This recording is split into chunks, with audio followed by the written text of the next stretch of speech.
Hi folks, welcome back to Brew and Build. Today I'm going to be brewing a Mexican lager, which originally I thought was probably going to be pretty easy. I'd just do some sort of pale lager and maybe use a Mexican yeast and we call it a Mexican lager. So I started looking into the brewing scene of Mexico and the history. And I've got to say that the history of Mexican brewing actually is quite complex. It's a little bit convoluted, and it's actually a little bit hard to work out exactly how it all sort of started and what the progression was.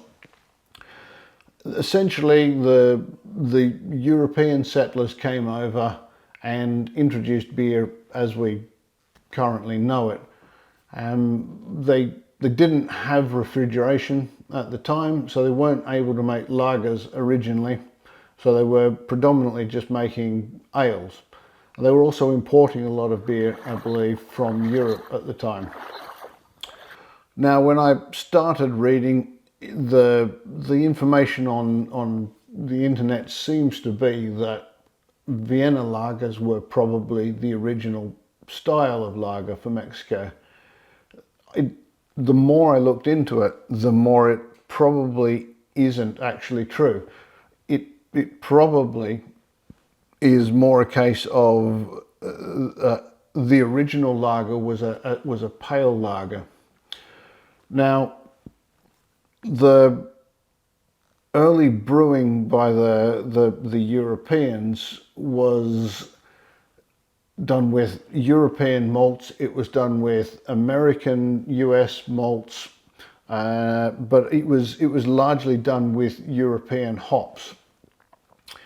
So I won't go into great detail as to how I got to the end of this recipe. If you want to read more on it and the history and how I got to the recipe base, please go and have a look at my website, brewandbuild.co.uk, and that goes into a bit more detail about it. But I'll run through the recipe here and talk about maybe how I got to where I did. So what I'm going to start off with is 1.5 kilograms of pale malt. So that'll give a nice, slightly darker malt base to the beer rather than going purely for Pilsner malt here. I'm going to go for 1 kilogram of Pilsner malt, however, and that'll give us a nice bready lager base to it as well. Now, they were largely using European malts, I say at the time, but they were also importing quite a bit of US malt down over the border. Now, the Mexican brewing scene was influenced by US brewing at the time as well as the European heritage, if you like. So the US, because they were using more 6-row barley, which is quite high in protein, they were using adjuncts like corn, for example, to thin that out again and get rid of some of that protein sort of problem in the beer and make a lighter beer that way, more similar to perhaps using a lighter European malt. So the early Mexican lager was influenced in that way, that they were also using quite a lot of adjuncts. So I am also using an adjunct in this. I'm going to use flaked corn in this. I'm going to use 1.3 kilo of flaked corn in it. Because that corn will make the beer really quite light, I want to build back a little bit more maltiness to it and a bit more body, I guess, in it. And I guess once again, this is paying homage to the fact that it's European influenced. And I'm going to use 250 grams of best Munich malt in this. Now, hops wise, they were largely using at the time European hops. So I'm going to stick with that. I'm going to use 21 grams of Saaz at 60 minutes in the boil, and that's going to give me about 13.5 IBU. However, I'm going to pay homage to, I guess, the lime in the Corona bottle.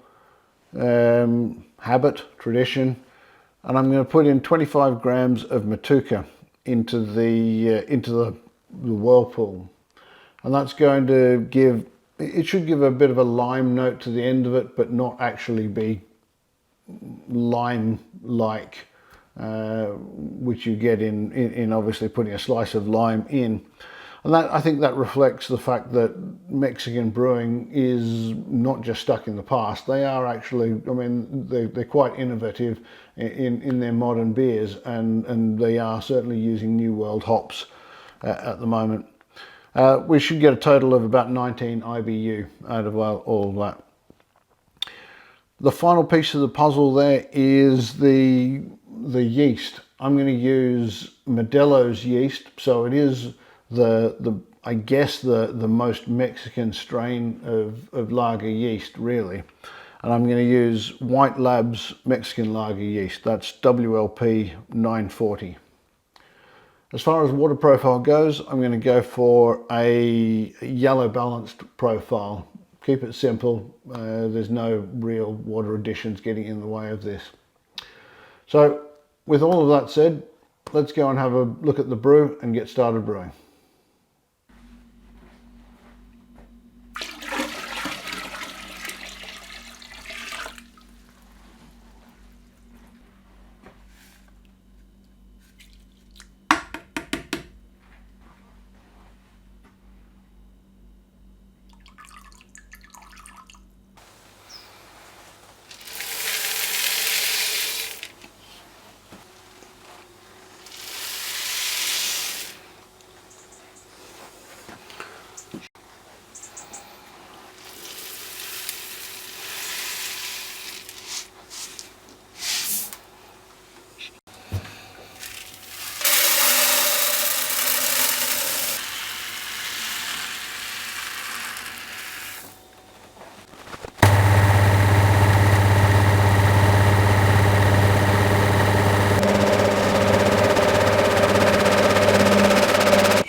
So at last we get to taste this beer. Quick spoiler alert on this though, this is a really easy tasting because this has fast become one of my favourite beers.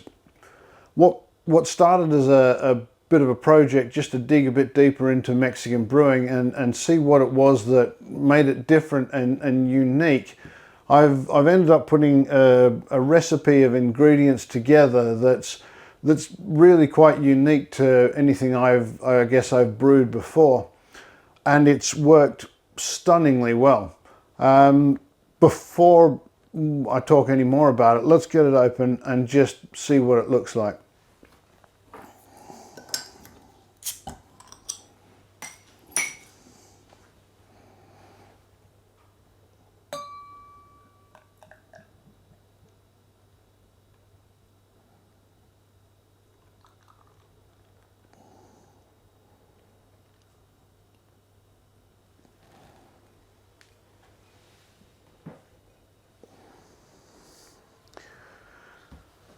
The first thing you notice, it is stunningly clear. I mean, it is absolutely stunningly clear. I mean, talk about read a book through it. You could use it as a magnifying glass. It's that good. I mean, if I hold that towards the camera there, I don't know if you can see, but see through it. It's brilliantly clear. It holds a head. Certainly in a tall glass, it definitely holds a head, and I think the flake corn really helps towards that as well. It helps holding the foam up there and giving it a bit of body to it. The smell on this, you can smell that Motueka hops in there. It's got notes of lime. I'd possibly like a little bit more lime coming through in that. So if I brew it again, I might put a little bit more in that. But it's definitely there. It's a nice light, very pale straw color to it, I guess. I guess that is the pale malt, the slightly darker pale malt, and the Munich is giving it a little bit more color.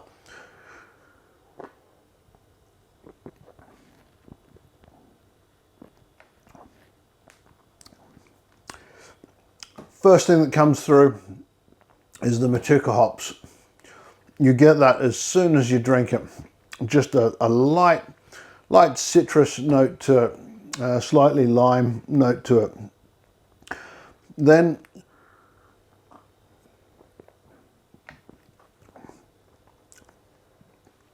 comes the breadiness of the Pilsner.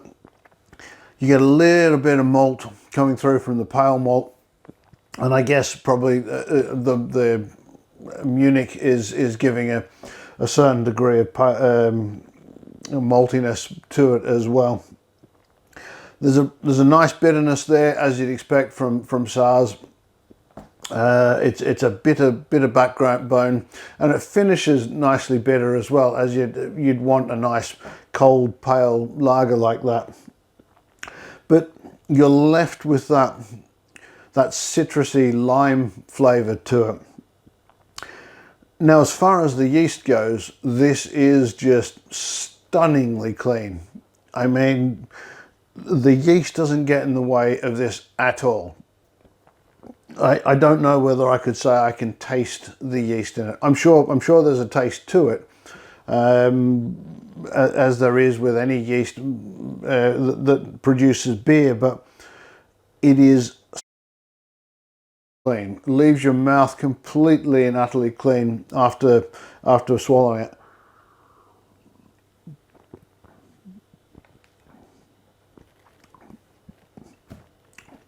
All you're left with is light notes of bready malt and that citrus from Motueka. I will brew this again, and I will probably brew it again and again and again. We're already through the batch pretty much. We've had some friends over, and that's all they wanted to drink as well. So if you're going to make a Mexican lager, I highly recommend trying it, because if it turns out like this, I think you'll love it. Anyway, until the next time, life's good, drink more beer.